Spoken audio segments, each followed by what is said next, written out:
வணக்கம் உறவுகளே, இன்றைக்கி எறா தொக்கு சேர்த்து பார்க்கலாம். இதில் கடாயை அடுப்பில் வச்சுட்டு அதில் தேவையான எண்ணெய் ஊற்றிக்கோங்க.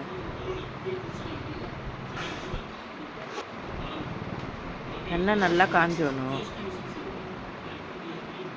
எண்ணெய் நல்லா காஞ்சதாங்க கடுகு போட்டால் நல்லாயிருக்கும். கடுகு போட்டுடணும். வெங்காயம் போட்டுக்கோங்க. இது பெரிய வெங்காயம் தான், அதை பொடியாக கட் பண்ணி போட்டுக்கோங்க. எங்கள் வீட்டில் எறா தொக்கு இப்படி தாங்க பண்ணுவோம். அதுவும் நாங்கள் சின்ன எறா தாங்க வாங்கி செஞ்சுருக்கோம். டேஸ்ட்டு சூப்பராக இருக்கும். எறா நல்லா வதங்கிட்டோம். இஞ்சி பூண்டு பேஸ்ட்டு காலி ஆகிடுச்சு. அதான் இந்த பேக்கெட் வாங்கி யூஸ் பண்ணின்னு இருக்கேன். நல்லா தான் இருக்குது இந்த பேக்கெட்டு. அந்த இஞ்சி பூண்டு பேஸ்ட்டு கொஞ்சம் போட்டுட்டு நல்லா வதக்கிக்கணும்.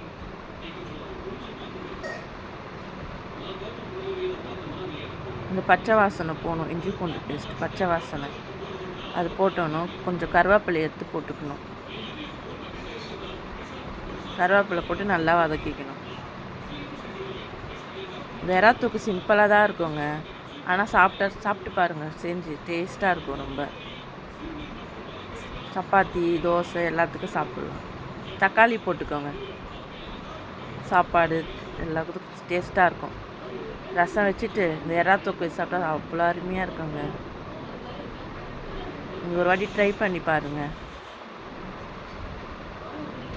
கொஞ்சம் சால்ட்டு போட்டுக்கோங்க. அது கூட கொஞ்சம் மஞ்சள் தூளும் போட்டுக்கணும். அப்போ தான் தக்காளி நல்லா வெந்துடும். சால்ட்டு போட்டால் மஞ்சள் தூளும் போட்டு நல்லா வதக்கிடணும்.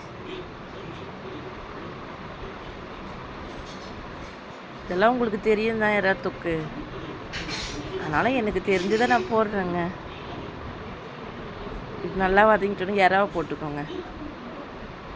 போட்டுட்டு கரம் மசாலா போட்டுக்கோங்க.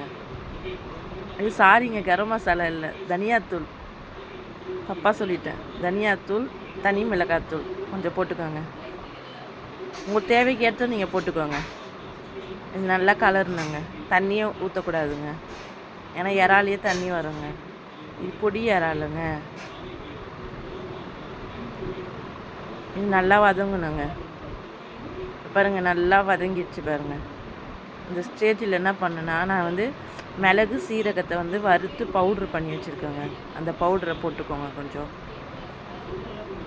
அப்புறம் அது கூடயே கொத்தமல்லி தலையை கட் பண்ணி போட்டுக்கோங்க.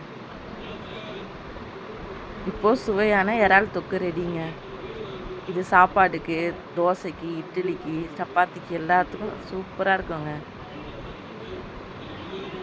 எங்கள் வீட்டில் இந்த தொக்கு எல்லாருக்கும் பிடிக்குங்க. நீங்களும் ட்ரை பண்ணி பாருங்கள். ஈஸியானது தான் இது.